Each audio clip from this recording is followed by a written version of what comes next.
Imaginez une vidéo réalisée par l'ASPAS, l'association de protection des animaux sauvages, et qui commence comme ça. Venez voir, je vous présente Bibiche. Bon bah voilà, hein, je suis censé faire quoi moi, après un truc pareil? Il y a des fois, je vous jure, j'ai l'impression de recevoir des invitations. Et comme j'ai été bien élevé par ma maman, je réponds. Je vous présente Bibiche. Mais avant ça, faisons un petit détour du côté du sponsor de cette vidéo, j'ai nommé tuchassou.fr. Salut Montaigne et Lou. C'est quoi Tuchassou? Tu chasses quoi? On n'a pas bien compris. Mais par contre, un pouce au début. Bah oui. Super.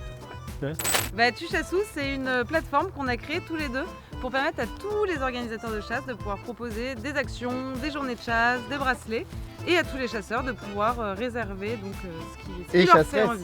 Et chasseresses, et bien sûr toutes les chasseresses. Eh bien, bravo. On en fait une dernière où je fais pas le pouce. Et ça consiste en quoi exactement votre boulot, Jamy? Et nous, notre boulot, en fait, c'est de permettre la mise en relation de confiance entre ces territoires qui déposent des offres et les chasseurs. Effectivement, on n'a pas envie de chasser avec n'importe qui. Et donc nous, on est là pour faire quand même un contrôle sur les chasseurs qui vont s'inscrire et les chasseresses et les territoires qui vont déposer des annonces. Bravo. Bravo, Montaigne. Super. Tous en l'air. Et vous faites ça depuis combien de temps, les amis? Eh bien maintenant depuis 1 an et demi, et en 1 an et demi on a effectivement plus de 350 offres disponibles sur la plateforme, dans plus de 80 départements, on a permis plus de 1000 réservations, donc c'est vraiment un site où c'est super simple comme Airbnb, t'arrives, tu dis ok moi je vais aller chasser le samedi 12 pour moins de 200 € dans tel département, sur tel mode de chasse, et hop t'as toutes les chasses qui arrivent et t'as plus qu'à sélectionner, et voilà. Belle explication. Donc c'est tuchassou.fr. Bravo. C'est ça, Exactement. Tuchassou, T-U-C-H-A-2-S-O-U. Ils sont fait un jeu de mots.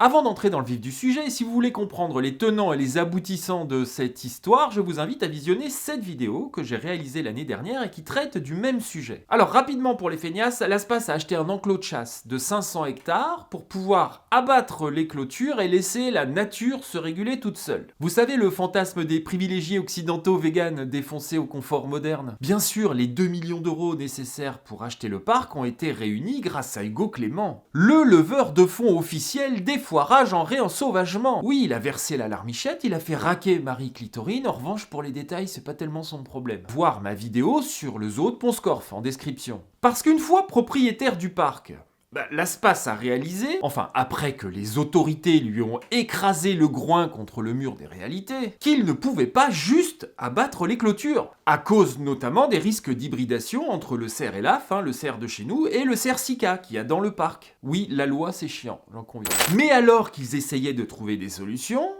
ils emmerdaient, on est sur le cul. Des animaux se sont échappés du parc et des arrêtés d'abattage ont été pris par la préfecture afin justement de prévenir les risques de pollution génétique. Et pendant ce temps-là, évidemment, la préfecture a envoyé des courriers pour mettre en demeure l'ASPAS de tenir sa clôture, chose qu'ils ne savent manifestement pas faire. Et surtout qu'ils ne veulent pas faire. Je vous rappelle que l'objectif premier de toute l'entreprise, c'est d'abattre les clôtures et de faire un réensauvagement. Donc aujourd'hui, pour essayer de sauver ce qui peut encore l'être et malgré tout faire un micro-réensauvagement, histoire de justifier tout le bordel, genre t'inquiète, on a prévu un réensauvagement, on va faire un mini réensauvagement TKT. Ils en appellent à nouveau à la générosité du public. Dans une vidéo, mes amis... Mon Dieu, mais qu'entraperçois-je? Tu vois là-bas?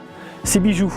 Celui d'à côté s'appelle Poséidon. Les sangliers, ils ont des noms, comme Bibiche. Là, on sent bien l'aspect réensauvagement du truc. Mais Bibiche et ses amis ont besoin de nous. Bibiche et ses amis ont encore besoin de toi, Marie Clitorine. Ils ont besoin de ton petit cœur tout mou. Et de ton pognon, quand même. Pour ce faire, le nouveau hashtag Sauver Bibiche est apparu sur les réseaux sociaux. On s'adresse donc à la partie débile de toi-même, qui prend, faut reconnaître, plus ou moins de place suivant les gens. Bon, c'est vrai que c'est injuste. Je vous présente Bibiche. Oui, dans ce genre de vidéo, l'idée c'est de trier rapidement les candidats au don. Sur le nombre, t'as toujours des gens pour tomber dans le panneau. Vous savez, c'est les mêmes qui voient un chien enterrer un bébé quelque chose et qui sont certains d'être les témoins d'une scène déchirante où une mère enterre son petit. Nous, les gens normaux, on voit un chien en train d'enterrer son futur repas pour pas qu'on vienne lui carotter, t'as vu? Donc, ce truc-là... Mais si on ne fait rien, d'ici quelques mois, Bibiche risque la mort. Bah ça s'adresse pas à nous, t'as compris. Il faut déjà avoir un niveau très avancé en déni de réalité, c'est pas donné à tout le monde. Mais entrons dans le vif du sujet. Selon la réglementation,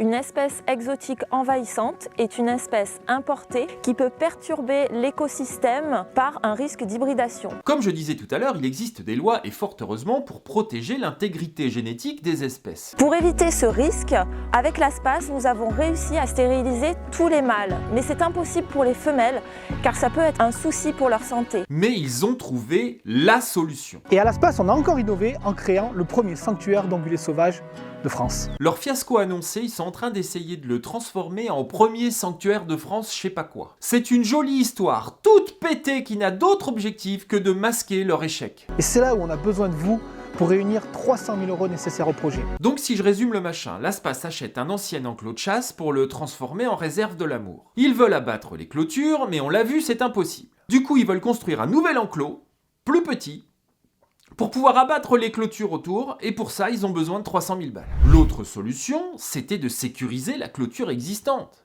Mais c'est pas ça qu'ils veulent. Ils veulent un espace ouvert, de la nature qui se régule toute seule grâce aux battues administratives. Tout en construisant un nouvel enclos pour les bestioles qu'on n'a pas le droit de relâcher. Vous suivez ou pas? Car ça va nous permettre de faire tomber les clôtures de l'ancien enclos de chasse et enfin rendre 170 hectares à une nature libre et sauvage. Donc sur les 500 hectares du parc, seuls 170 hectares seront rendus à la nature. 170 hectares, c'est 1,7 km², autant dire rien du tout. À l'échelle du lieu, c'est un timbre-poste. Et pour ce faire, pour répondre aux caprices des pieds nickelés de l'ASPAS, il faudrait que le peuple donne 300 000 €. Non mais on parle bien de 300 000 balles. Histoire de construire un nouvel enclos pour des espèces qui sont déjà dans un enclos, mais un enclos plus petit. Parce que si le parc actuel était hermétique, on n'aurait pas à abattre les animaux. Quand vous dites « nous avons 6 mois pour sauver ces animaux d'une mort certaine », c'est simplement parce que vous voulez faire tomber la clôture. Si vous les laissez comme ça, les clôtures, et que vous les gardez hermétiques, personne ne viendra vous casser les noix. Mais vous y tenez à vos 1,7 km² de nature qui se régule toute seule. Donc faut raquer. 1,7 km², non mais vous vous rendez compte? Vous avez acheté un jouet à 2 millions € grâce à Hugo Clément, mais il est pas comme vous pensiez. Du coup, faut faire une rallonge pour limiter la casse et justifier de la mise en nature sauvage je sais pas quoi de 170 hectares. Je vais essayer de vous donner du contexte. Une meute de loups a un espace vital nécessaire de 4000 hectares. Les 170 hectares de l'ASPAS représentent à peine 4% de l'espace vital d'une meute de loups. Autre exemple, ma zone de chasse dans mon petit village des Landes, c'était 14 000 hectares. Et comme la chasse là-bas y est organisée en ACCA,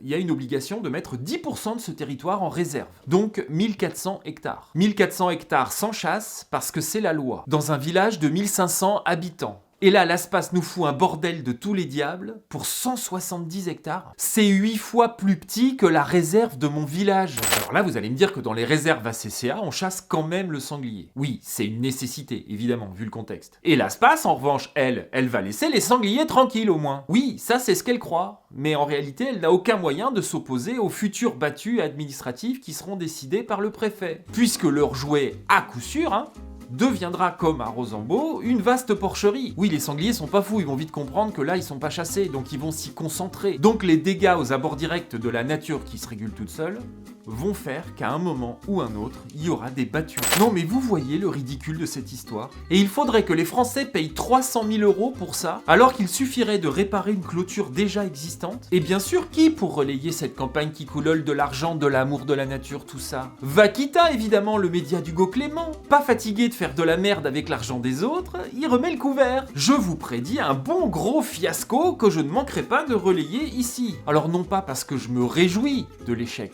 mais simplement parce qu'à un moment il faudrait comprendre que le dogme animaliste ne mène qu'à ça, qu'à l'échec. Tout ça est finalement bien pathétique. On s'enflamme, on achète des trucs grâce à la générosité populaire. On tourne des vidéos ridicules pour toucher la corde sensible des Français. Allez voir, je vous présente Bibiche. Et tout ça pourquoi ?